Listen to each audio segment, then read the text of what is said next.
A few words of wisdom from Mr. Manoj. Let's have a round of applause, please. धन्यवाद सुदर्शन जी। मंच पे इस reason में उपस्थित मदर डिसिल्वा, संजय पात्रो जी, हम सबके बड़े भाई रंजीत जी, सरगी जी, जतिन जी, जो कि बहुत अच्छे आइडियाज आप लोग को दे रहे थे, कॉन्सेप्चुअलाइज कर रहे थे और उसको अपने जीवन में उतारा है। ऐसे प्रणव, अभिषेक, संयोग से तीनों आईआईटी मुंबई के हैं, दो लोग आईआईटी मुंबई के हैं और मेरे साथ अभी केवीआईसी में जो सीरीज के दारे जी रिसेंटली अभी आईआईटी मुंबई के डायरेक्टर बने हैं लास्ट 2 मंथ बिफोर। सभागार में उपस्थित industry association, investor, mentor, academician, हमारे वाइस चांसलर साहब सुनील जी, हमारे बड़े भाई मनोज जी, जो खुद एक एंटरप्रेन्योर हैं, कुछ पेटेंट्स भी इनके पास है। अभी इन्होंने केवीआईसी का जो प्राकृतिक पेंट है गोबर से, तो नहीं तो ज़्यादा है। यहाँ उपस्थित सभी पार्टिसिपेंट, जब हम इस धरती पे हैं और धरती जब बनी तो कुछ नहीं था, लेकिन फिर धीरे धीरे चीजें आई, कुछ केमिकल्स आए, जीव जंतु आए। जीव जंतु जब आए तो उनको कोई बहुत फर्क नहीं पड़ता था, वो खाते थे, पीते थे, जीते थे। रात हो गई तो सो गए, दिन हो गई तो घूम लिए, अंधेरा हुआ तो कोई फर्क नहीं, बारिश हुआ तो कोई फर्क नहीं। लेकिन 70-75 हजार वर्ष पहले अस्तित्व में एक ऐसा जीव आया जो कुछ सोचने लगा। अचानक सूरज ढल गया तो रात क्यों हुआ, ये क्या हो रहा है, वो महसूस करने लगा। और यहां से पृथ्वी पर एक विकास की अलग यात्रा थी। नीड बेस्ड फूड के लिए कुछ खोजा, कुछ टेस्ट के लिए खोजा, कुछ ढकने के लिए खोजा, फिर उसमें सुंदर लगने के लिए देखा। ऐसा करके एक एक करके उसकी विकास यात्रा चलती रही, वैल्यू एडिशन करता गया।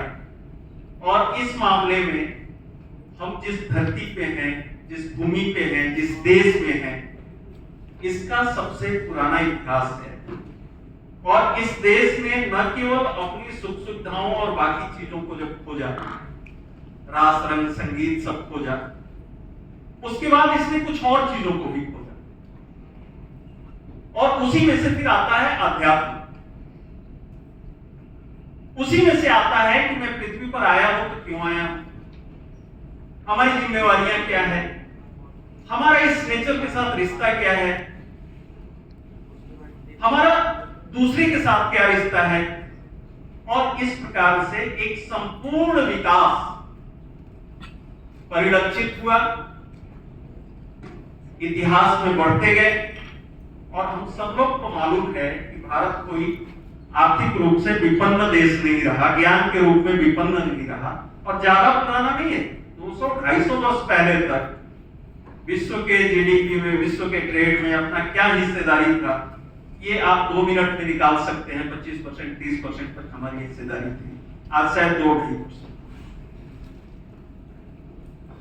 जीवन के हर क्षेत्र में जो सामान्य चल रहा था उसमें कुछ वैल्यू एडिशन करके, क्विकर करके, बेहतर करके, जिसको कि स्टार्टअप के रूप में जतिन भाई ने परिभाषित किया, इस देश ने किया। लेकिन दुर्भाग्य से हम, इतिहास का चक्र चलता है, थोड़ा शिथिल पड़े, थोड़ा हमारी कीर्ति आगे बढ़ी तो हमारे ऊपर आक्रमण भी हुए। और इस परिस्थिति में पश्चिम भी करवट ले रहा था, जहां आधुनिक विज्ञान जिसको हम कहते हैं वो आया।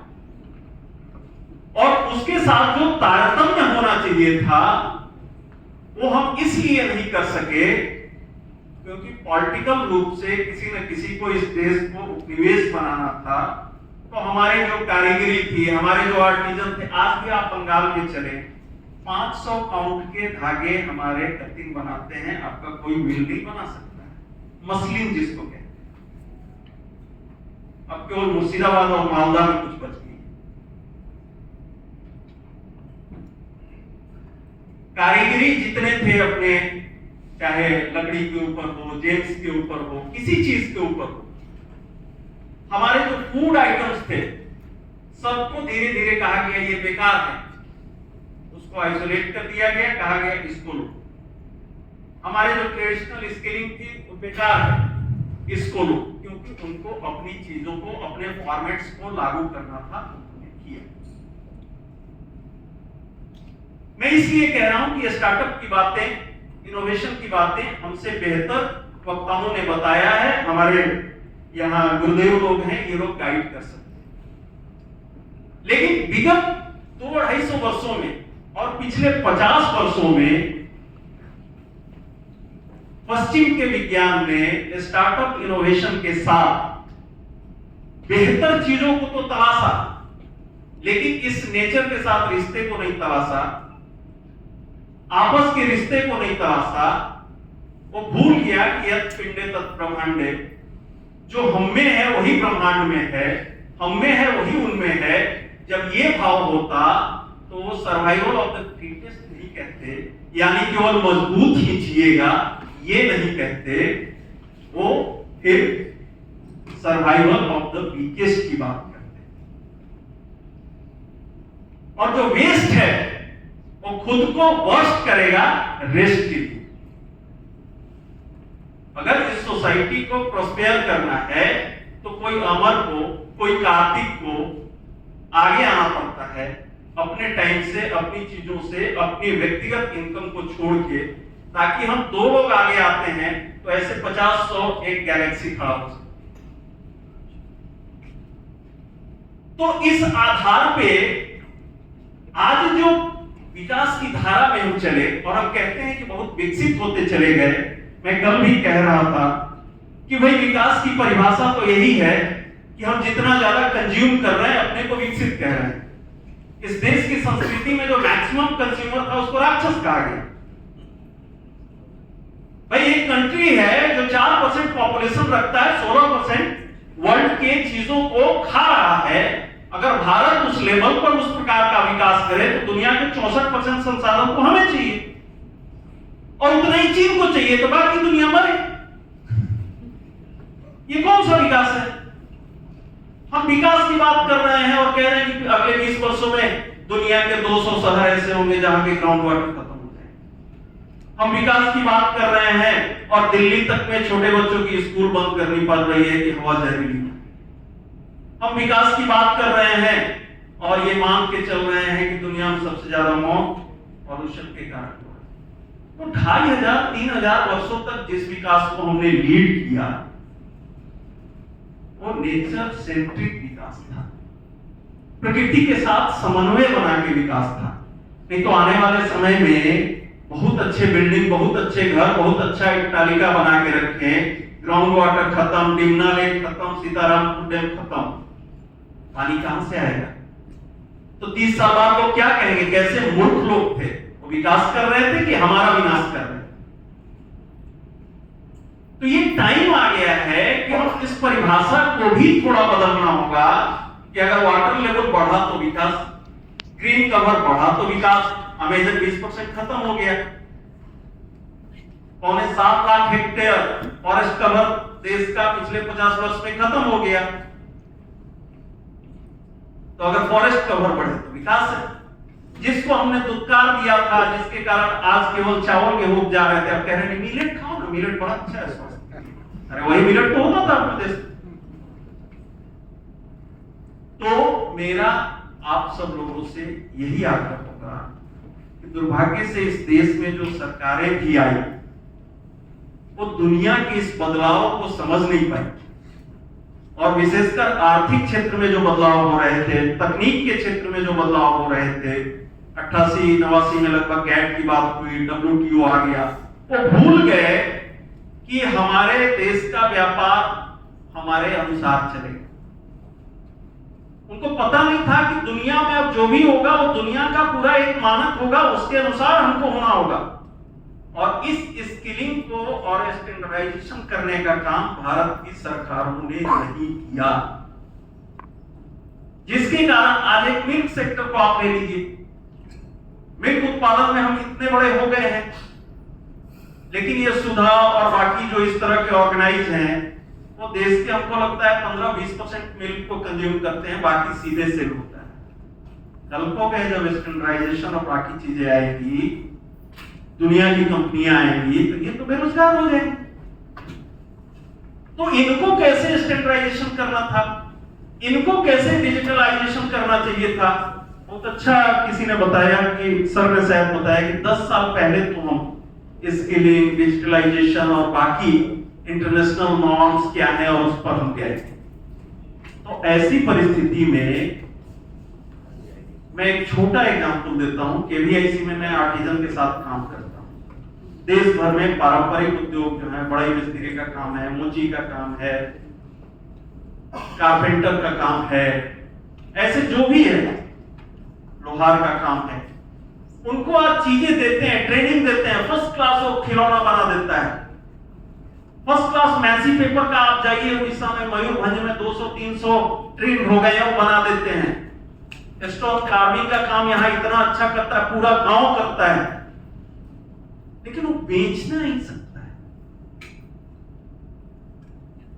तो अगर ये डिजिटलाइजेशन, अगर ये सारे माध्यम जो हैं, इसको किस प्रकार से हम एकोमोडेट करेंगे, और इसको जब एकोमोडेट करेंगे तो उसमें हमारे सामने एक चीज और होनी चाहिए। जब हम झारखंड की बात करते हैं तो होता है ना कि नाचते समय मोर नाचता है, लेकिन पैर की ओर देखता है तो रुक जाता है।